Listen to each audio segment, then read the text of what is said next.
और ध्यान करने के लिए साहेब ने फरमा रहे हैं, शब्द पुकार पुकार कहते हैं, कर लो संतन साथा, सिमर बंदगी कर साहेब की, काल नचावे माथा, काल नचावे माथा। शब्द पुकार कहते कहते कर ले संतन साथा। क्या कह रहे हैं? संतों के संगत में जाने के लिए हमें प्रेरणा दे रहे हैं। संगत, साधु संगत, अच्छे सोबत में रहने के लिए साधु की संगत में जाने से सत्संग मिलता है, उस प्रभु का दर्शन हमें मिल सकता है। इसलिए कर लो संतन साथा, सिमर बंदगी कर साहेब की, काल नचावे माथा। सिमर बंदगी कर साहेब की, ये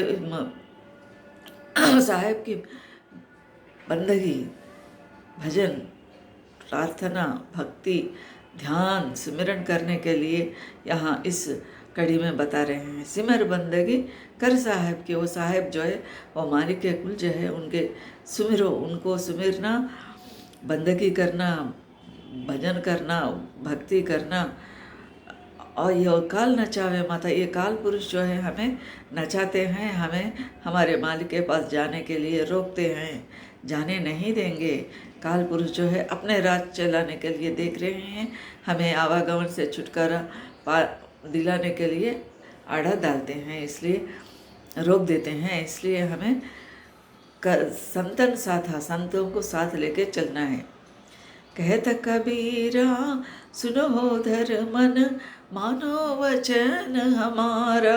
कबीर साहब कहते हैं, ये अपने मन में धर लो, मन में दृढ़ विश्वास रखो, दृढ़ रखो, ये मेरा वचन जो है इसको यकीन करो, इसको विश्वास करो। और पर्दा खोल में लो सतगुरु से, आवो लोक दयारा। पर्दा खोल, पर्दा क्या है? हमारे आत्मा और परमात्मा के बीच में ये माया और काल पुरुष का पर्दा, जबरदस्त पर्दा रखा गया है। इसको खोलना है, इसको ये माया को छेदना है, काल पुरुष को जीतना है। तो मतलब पर्दा खोल, भीतर वाला सद्गुरु से बाहर वाला सद्गुरु नाम बख्शत, नाम दिए, तालीम दिए, शिक्षा दिए, जिस तरह हमें मालिक को पाना है वो बता दिए। लेकिन फिर भीतर हमारे भीतर असली सद्गुरु मालिक हमारे भीतर है, हमारे अंदर है। उस मस्तिष्क में जो मालिक है, जो सद्गुरु है, उन्हें पाने के लिए बीच में ये जो माया है, वो माया को खोलना है, छेदना है। वो माया को खोलकर हमें सद्गुरु के चरणों में पहुंचना है। आओ लोग उनके दायरे में, सद्गुरु के दायरे में आने के लिए कबीर साहब, क्योंकि उन्होंने पहुँचे हुए हैं उसी स्थल पर, उस स्थान पर हमें भी बुला रहे हैं पहुँचने के लिए। वहाँ पहुँचने के लिए चेता रहे हैं, हमें शिक्षा दे रहे हैं। क्योंकि दुनिया, ये काल किस तरह हमें रोकता है? एक प्रश्न है। काल पुरुष जो है हमें अच्छे सद्गुरु के मालिक के कुल में जाने के लिए रोकता है। कैसे रोकता है, क्यों रोकता है, ये एक प्रश्न, एक सवाल है। इसी के काल पुरुष के दायरे में आकर हम जो है हमारे असली सद्गुरु के, असली भगवान के, असली मालिक को हम भूल जा रहे हैं। भूल जाने के लिए क्या क्या हमें बीच में रोक रहे हैं। हमें हमारे यात्रा को कौन रोक रहा है? ये काल पुरुष रोक रहा है। कैसे रोक रहा है? ऐसा है, ये जो है इंसान, हर इंसान जो है कोई सुख नहीं है, कोई सुखी नहीं है, कोई आनंदमय आनंद स्थिति में कोई भी नहीं। सब किसी न किसी समस्या से दुख उठा रहे हैं। कौन से समस्या? इंसान को सबसे बड़ा ज़्यादा समस्या जो है, बाधा जो है, कष्ट जो है, ये एक जो है दरिद्रता, गरीबी। पैसा नहीं है तो इंसान हमेशा उसे कमाने की ही चिंता में रहता है। पेट को रोटी है तो रोटी नहीं तो रोटी कमाने के लिए तड़पते हैं और हमें पूरा समय उसी में कमाते हैं। फिर उसके बाद उसके बाद थोड़ा बहुत पैसा मिल गया, फिर भी उससे ज़्यादा अच्छा जीवन बिताने के लिए और ये उससे बड़ा उससे अच्छा जीवन बिताने के लिए लाखों करोड़ों रुपये कमाने के बाद भी इंसान रुकता नहीं और वो आशा जो है खींचता रहता है और ज़्यादा कमाने के लिए 4 पीढ़ी 7 पीढ़ी के लिए पैसा कायम रख के जाने के लिए सोचता है। एक जो है गरीबी है, दूसरा जो है बीमारी है। इंसान को क्यों परेशान है? बीमारी ही नहीं, परेशान होने का कई और कारण है, बीमारी भी है। कितने भी पैसा रहो, लखपति हो, करोड़पति हो, जितना भी मकान बिल्डिंग हो, कितने भी करोड़ों हो, कितने भी अपना परिवार अधिक संपन्न हो, लेकिन उन्होंने बीमारी से परेशान है, बीमारियों से दुखी है। और कुछ बीमारियां ऐसा रहते, कितने भी दवाई खाओ नहीं कम नहीं होता, कितने भी पैसे करोड़ों रुपया है, लेकिन चावल खाने के लिए, मिठाई खाने के लिए भी उनके शायद अपने स्वास्थ्य इजाज़त नहीं देते, डॉक्टर मना कर देते हैं। एक जो है बीमारी है, एक दरिद्रता है, एक दूसरा बीमारी, और तीसरा इंसान किससे सताने को किससे सता रहे हैं, इंसान किससे परेशान हो रहा है, कौन समस्या डाल रहा है इंसान को, यानी बच्चे, संतान, अपने संतान से दुखी है, संतान से दुखी है। संतान से क्यों दुखी है? संतान माँ बाप के वचन क्यों नहीं मानते? यह भी एक बड़ा सवाल है। कितना अच्छा स्वास्थ्य है, अच्छा पैसा है, लेकिन बेटा हो या बेटी हो अपने वचन को, माता पिता के वचन को नहीं मानते। क्यों नहीं मानते? इसलिए हम नहीं मानते कि अगर हम जो है, इंसान जो है, जब बच्चे पैदा करते हैं, बच्चा जब माँ के गर्भ में रहता है, माता जैसे जैसे सोचती है वैसे वैसे प्रभाव बच्चे के ऊपर पड़ता है। इसलिए संत महात्मा कहते हैं कि अच्छे ख्याल रखो। जब माँ अपने बच्चे को जन्म देने वाली है, वो अच्छे ख्याल रखें, अच्छे सत्संग सुने, अच्छे गुरु महाराज के वचनों को श्रवण करें, भजन बंदगी में अपना समय बिताए। ईर्ष्या, द्वेष, धोखा, फरेब, ऐसे चीज़ों के, नफरत के चीज़ों में दूर रहना अवश्य है, ज़रूरी है। क्योंकि उसका एग्जाम्पल है, कोई गेहूँ का बीज डाला खेत में, तो गेहूँ ही पैदा होता है, गेहूँ का फसल ही आता है, लेकिन चावल का नहीं आता। चावल का डाले तो चावल ही आता है, और किसी का दाल का और कुछ का नहीं आता। क्योंकि जो बीज बोया जाता है वैसे ही फसल हमें काटना है।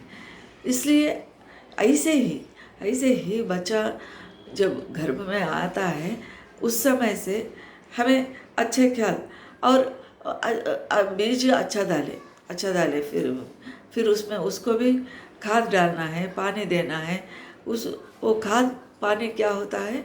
विचार होता है, अच्छे विचारों मन में रहा, जैसा जैसा माँ सोचती है वैसा वैसा वो प्रभाव बच्चे के ऊपर पड़ता है।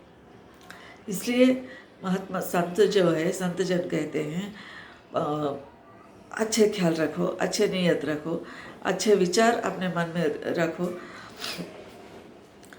तो वो संस्कार बच्चे के ऊपर पड़ता है। और एक कारण क्या होता है? बच्चे पैदा होते ही पहली बार जिन्होंने उस नवजात शिशु को टच करा है, छू रहा है, कोई बच्चा, तो कोई वहाँ कोई बंदा वो बच्चा को माँ से अलग करके अलग करते समय पकड़ना ही पड़ता है। उस समय वो बच्चा को फर्स्ट टच जिसका होता है, पहला स्पर्श किसका होता है, वह प्रभाव भी उस नवजात शिशु के ऊपर पड़ने का अवसर है, पड़ता है, संस्कार होता है, उनका भी संस्कार होता है। और हम क्या शिकायत करते हैं, हमारे बच्चे हमारे बात नहीं सुन रहे हैं। माँ या बाप शिकायत करते हैं कि बच्चा हमारे बात नहीं मान रहा है। क्यों नहीं मान रहा है, क्यों नहीं मान रहा है? महाराज बोलते, गुरुजी बोल रहे हैं, परमदयाल जी महाराज का यही तालीम है कि ये अगर बच्चा तुम्हारा बात नहीं सुने तो इसका कारण तुम ही हो, माँ बाप ही है। माँ बाप के संस्कार के कारण ही लड़का अच्छा होता है या बुरा होता है, या आपका बात मानता है या नहीं मानता, इसका जिम्मेदारी आप हो, महाराज जी बोलते हैं। और कई उदाहरण महाराज जी का ही उदाहरण देते हैं कि जब अभिमन्यु, महाभारत के कहानी हम कई बार पढ़े हैं, तो उसमें क्या होता है, अर्जुन जो है बीवी के पास आता है, सब सुभद्रा को कहानी सुना दे, कैसा कैसा चक्र भेदना। उस समय अब उनका वो तो धनुर्धारी है, सव्यसाची है, इसलिए अगर उन्हें बात करें तो वैसे ही बात करेंगे। वो सुभद्रा को सुना रहा था, क्या सुना रहा था, चक्रभेद कैसा करना, चक्रभेद के युद्ध में, रण में कैसा पहुंचना है, कैसा भेद के भीतर जाके युद्ध करना है, उसके बारे में उन्हें समझा रहे थे, बता रहे थे। चक्रभेद अंदर भेद करके अंदर जाता है वीर, उसके बाद जो है योद्धा जो भी युद्ध कर रहा है, वो योद्धा जब चक्रभेद करके, ये युद्ध समय में कई हर रोज अलग अलग किस्म के, मानो कोई सर्पाकार के व्यूह रचा है तो दूसरे तरफ वाले क्या करना, गरुड़ के व्यूह करना पड़ता, करके उसको छेदना पड़ता। ऐसे ही वो चक्र भेद करने के लिए उन्होंने बताया। इतने में उन्हें नींद आ गई, सुभद्रा जी को नींद आ गई, वो सोने लगी तो वो नहीं सुन पाई। उसके गर्भ में जो बच्चा था वो सुन रहा था। उन्हें अंदर ये युद्ध करने के लिए, चक्र भेद करने के लिए आया, लेकिन फिर बाहर आने के लिए उन्होंने नहीं सुन सका, क्योंकि वो सो रही थी। अर्जुन जो है वहाँ तक ही बात रोक दिया, बात का कैसा बाहर आना नहीं सुनाया, इसलिए उन्होंने नहीं सुन सका। उसी कारण वो चक्र भेद सका कुरुक्षेत्र में, लेकिन बाहर नहीं आ सका। तो गर्भ में जब भी बच्चा गर्भ में होता है, माँ के गर्भ में होता है, तब माँ को जो सुनती है, जो देखती है, वो सब बच्चे के ऊपर प्रभाव पड़ता है। इसलिए बच्चा अगर आपका माँ बात नहीं मान रहा तो वो दोष तुम्हारा है, कहते हैं महाराज जी। और एक उदाहरण क्या है, अकबर बादशाह माँ के गर्भ में थे। उस समय वो बेगम जो है, उनके माँ जो है, अकबर के माँ जो है, ज़मीन पर एक नक्शा कर रही थी। नक्शा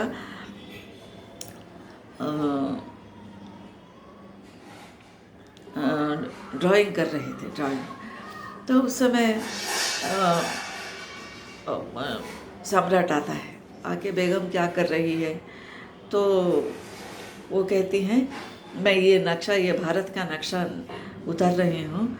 जितना मैं ये नक्शा उतारी है, इतना भूभाग, इतना ज़मीन, इतना राज जो मेरा बेटा होगा, मेरा गर्भ में जो बच्चा है, वो जो है इतने इलाका का मालिक होना, इतना जगह उन्होंने जीत लेना, इतना भूमि का राजा बनना, ये मेरा ख्याल है, बोलकर वो कहती हैं।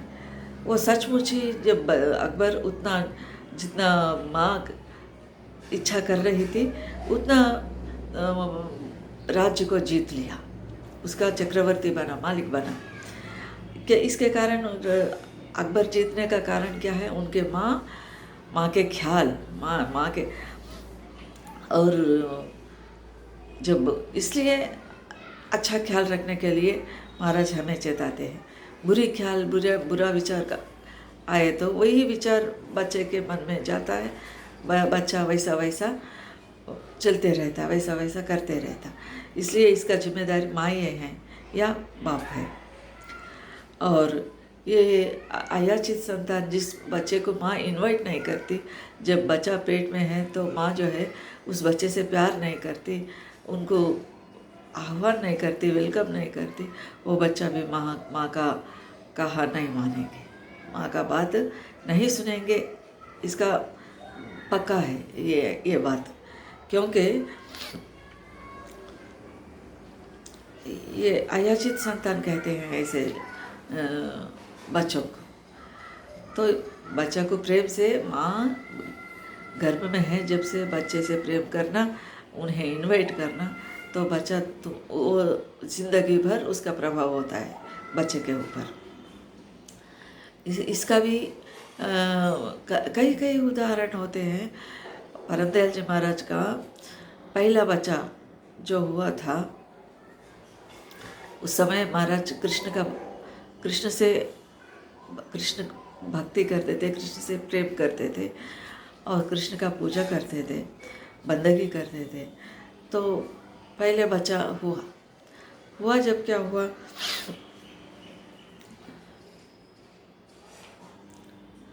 उस समय जब बच्चा माँ के पेट में था, उस समय महाराज जी का ख्याल क्या होता था, महाराज अपना अनुभव सुनाए। जब माँ के गर्भ में बड़ा बच्चा था, बच्चा या बच्ची थी, संतान होने वाले थे, तो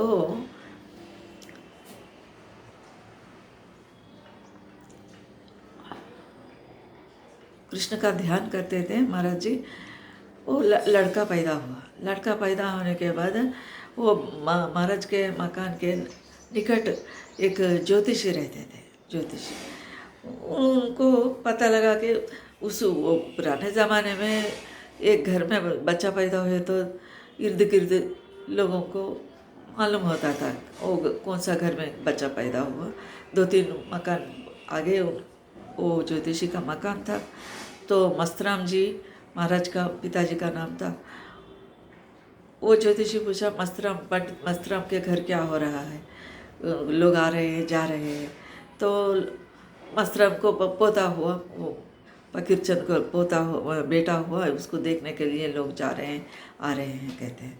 तो वो ज्योतिषी चक्र डालता है, कुंडलनी डाल के देखता है, इस समय जो लड़का पैदा हुआ वो जो है हुआ तो महाराजा बनेंगे, नहीं तो बिल्कुल गरीब मकान में रहेंगे, नहीं तो ये ज़्यादा दिन नहीं रहेंगे इस दुनिया में, ऐसा कह दिया। क्योंकि ये लोग मिडिल क्लास फैमिली थे, तो इनके मकान में ये ज़्यादा दिन नहीं रहिएगा कहकर वो ज्योतिषी बताया, कुंडली डालकर जिस समय जिस घड़ी उसका जन्म हुआ उस समय के हिसाब डालकर उन्होंने कहा। सचमुच भी थोड़े दिन के बाद वो बच्चा चल बसा। और एक दफ़ा जब और माता जी गर्भ से थी, उस समय महाराज के मन में ये था कि अगर मेरा कोई बच्चा हो तो न कामी हो, न क्रोधी हो, न लोभी हो, न मोही हो, क्योंकि ये सब अवगुण है कि इंसान में नहीं रहना, ये सब सुने सो है।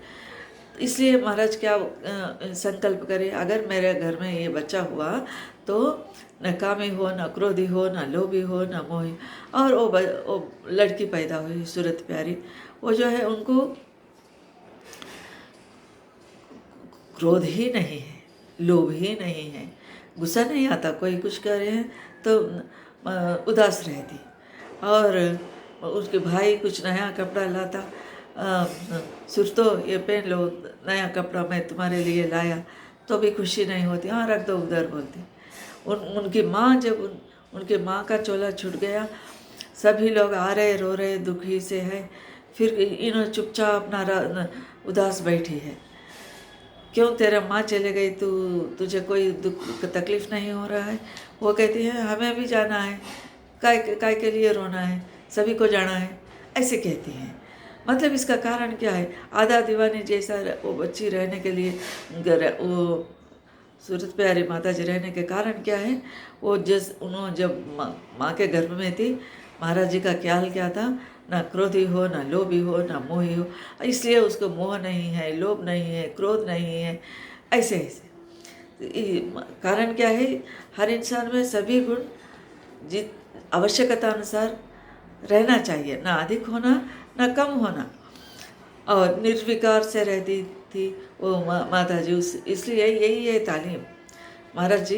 इसलिए अच्छे अच्छे संतान को पैदा करने के लिए क्या बोलते महाराज? Women's are the makers of the nation and not the leaders कहते हैं। अच्छे जाति को बनाने के लिए माताएं हैं, माताएं। अगर अच्छा जाति को, नेशन को अच्छे बनाना है तो गांधी नेहरू बना कर जाते थे, क्यों नहीं बना? दुनिया ऐसा क्यों है? क्योंकि माता पिता का हमारा ये लोग, ये सब जो है खुदरा वो औलाद है, जो ये जो है माता पिता को माता पिता का कहना नहीं मानने वाले हैं। इसके कारण क्या है? केवल माता पिता ही है। ये महाराज का तालीम है। और एक जो है परमदयाल जी महाराज का लड़का और एक है, उन्होंने जो है उन्होंने गर्भ में है जब महाराज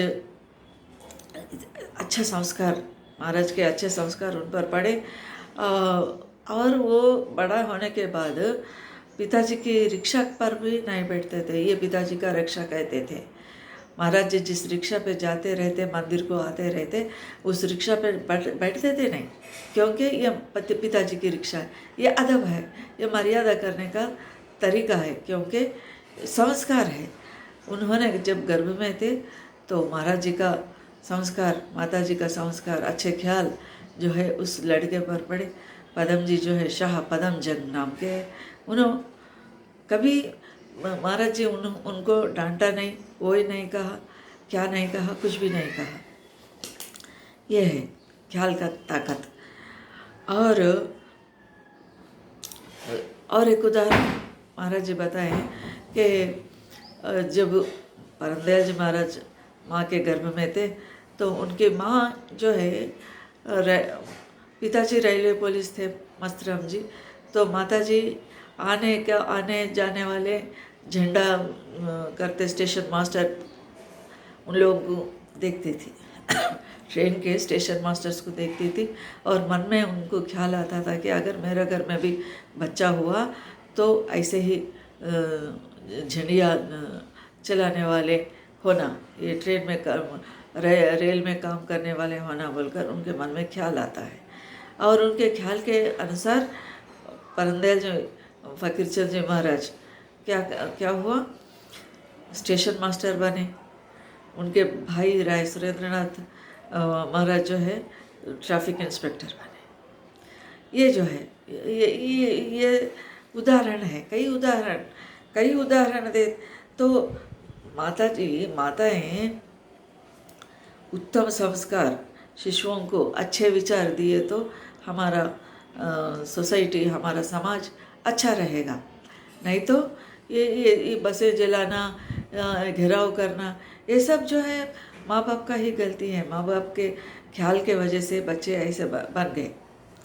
और एक उदाहरण महाराज जी बताते हैं।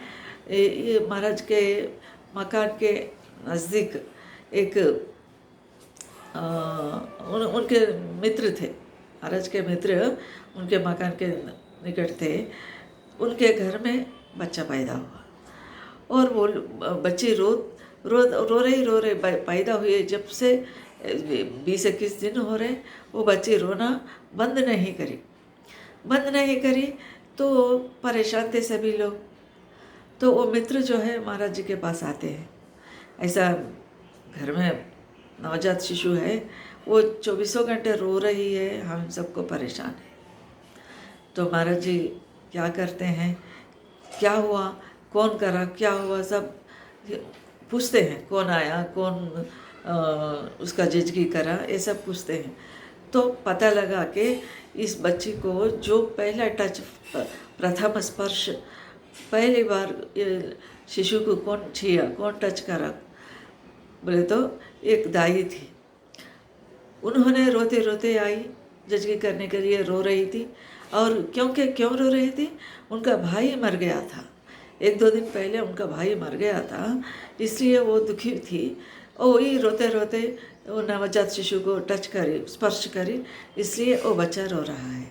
महाराज जी क्या करते, थोड़ा फूल मंगाते, अपने गुरु दाता को याद करते और थोड़ा ध्यान करके वो फूल उनको मित्र को देते हैं।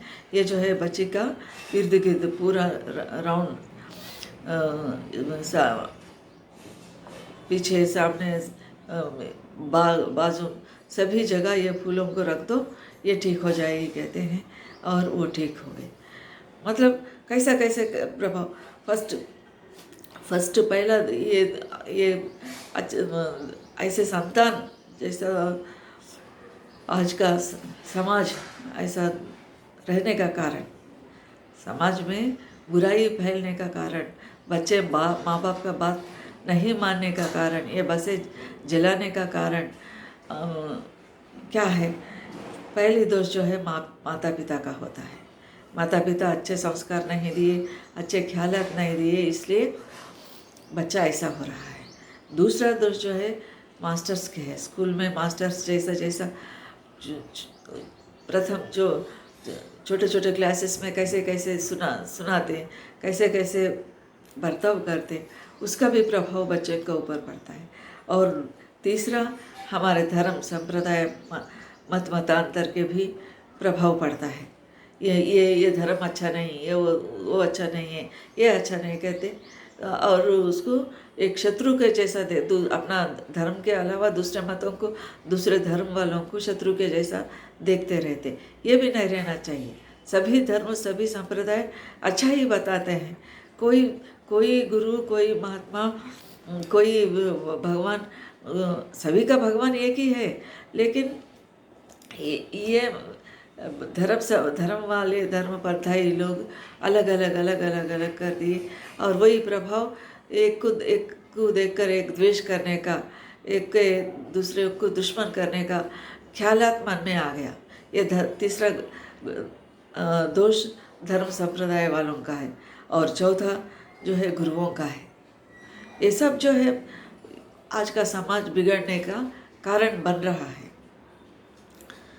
इसलिए women's are the leaders of the nation, women are the leader of the nation कहते हैं महाराज जी, क्योंकि माताएं हैं दुनिया को बनाने वाले, समाज को बनाने वाले, निर्माण करने वाले माताएं हैं। इसलिए यही एक और एक उदाहरण भी है। एक जज साहब था, उसके पास एक आदमी आता है, उन्हें तलाक मांगता है, अपने बीवी से तलाक लेके अलग होने के लिए एक पिटिशन डाला है कोर्ट में। तो जज और दोनों भी गोरे थे। कारण क्या बोलता है, मेरा बच्चा हुआ वो बिल्कुल काला है, इसलिए मेरे बीवी के ऊपर, मेरे पत्नी के ऊपर मुझे शक है, इसलिए मैं इससे तलाक लूँगा, ये मुझे नहीं चाहिए, ऐसा कहता, केस डालता। दोनों तरफ के सुनता है जज, दोनों। और वो उसकी बीवी को भी देखता है, वो जो पिटिशन डाला है वो गोरी है, माँ बाप गोरी है और बच्चा काला क्यों है, ये जो है वो आदमी का शक है। जज सब क्या करते हैं, थोड़ा सोचते हैं। आजकल के जज, आजकल के कुछ लोग, सभी नहीं, कुछ लोग तो रिश्वत लेते हैं, जैसा कौन पैसा दिया उनके तरफ जजमेंट देते हैं। पैसा जजमेंट देने वालों को भी पनिशमेंट होता है। एक उदाहरण के लिए, एक आदमी को कैंसर था, उनको क्या बोले वो भृगु संहिता वाले, ये पूर्व जन्म में जज था, रिश्वत लेके जो हत्या किया उसके तरफ जजमेंट दिया, इसलिए उनको ये बीमारी आ गई। ये जजेस भी ये कर्म भोगना ही पड़ता है कोर्ट का। तो वो जज जो अक्लमंद जज था, उन्होंने क्या किया, चलो तुम गर्भवती है जब किस कमरे में रहती थी, मुझे वो कमरा बताओ बोलकर वो औरत से पूछता है। तो ये मियाँ बीवी अपने मकान को ये जेठ साहब को ले जाते हैं, बताते हैं। वो कमरे में पूरा जिस कमरे में ये रहती थी, जब पेट में बच्चा था रहती थी, उनके पूरे कमरे में फ़ोटोज़ जो है काला निग्रोस का थे, निग्रोस के फ़ोटोज़ थे। उसको हमेशा देखती रही। देखने के कारण ही वो बच्चा काला पैदा हुआ। ये जज पहचान लिया और उसी प्रकार अपना जजमेंट सुना के नहीं तो उनका ज़िंदगी क्या होता था। सभी जज ऐसा नहीं होते, लेकिन उन्होंने तो उनका परिवार को कायम रखा, नहीं तो अलग होने का मौका था वो शक के वजह से अनुमान। तो हर एक जो है, जो भी माँ गर्भवती है, उनको चाहिए कि जब बच्चा पेट में है अच्छे सोबत में रहना, अच्छा विचार, अच्छे ख्यालात लेना, और जहाँ जिस घर में वो रहती है वहाँ अच्छे संतों का चित्र रहना चाहिए, संतों का फोटोस रहना चाहिए। और जो भी सुनते हैं, गाना सुनते हैं या कथा सुनते हैं, सब जो है अच्छे रामायण का हो, ऐसा संतों का सत्संग का सुनने के लिए सभी घर के सदस्य उनको प्रोत्साहित करना, वैसे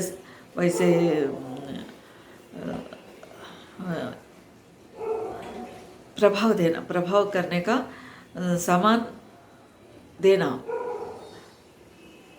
तो ही आज का समाज ठीक हो जाएगा। हमारा वो परिवार ही नहीं, अगर एक बच्चा घर में ठीक रहा तो वो माता पिता को ही नहीं, वो पूरा घर परिवार को लाभदायक होगा, और पूरा अपने गांव को, अपने शहर को, अपने राष्ट्र को, अपने देश के फायदेमंद होगा, लाभदायक होगा वो संतान।